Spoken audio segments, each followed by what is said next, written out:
It was a vicious force that paralyzed the entire province of Leyte.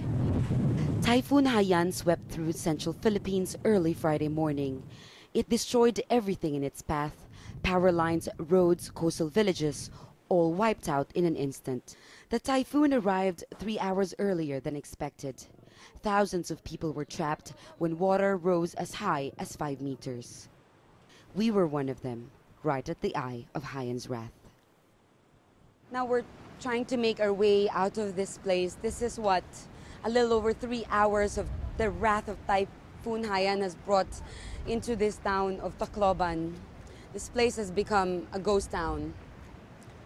Just a few hours ago, we were ourselves caught up in the middle of what is considered the most powerful typhoon in the world this year. It was hard because at some point we were preparing for our life, and all of a sudden the water started going up, and before we knew it, we were by the ceiling clinging for our lives.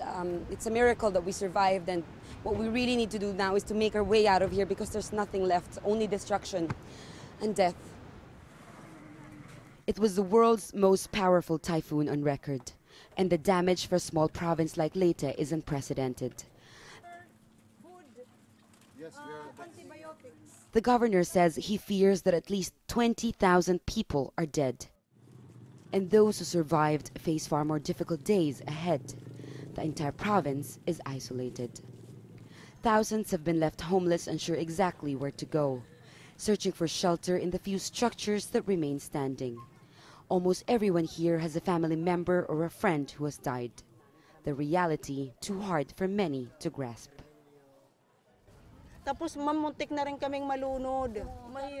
We almost drowned. It's so difficult. We have nothing left, no place to sleep, not even dry clothes to wear. We were in the gymnasium, which is supposed to be our evacuation center, but it just suddenly collapsed. Everyone started to run everywhere to save their own lives. This hospital is one of the few establishments still operating after the typhoon. But doctors here are working under strained conditions, operating on the injured without electricity and clean water.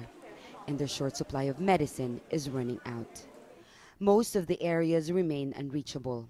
The dead, the wounded, and those who survived, cut out from the rest of the world. And as night falls, people here become even more desperate. The devastation is staggering, but the true extent of the damage remains unknown.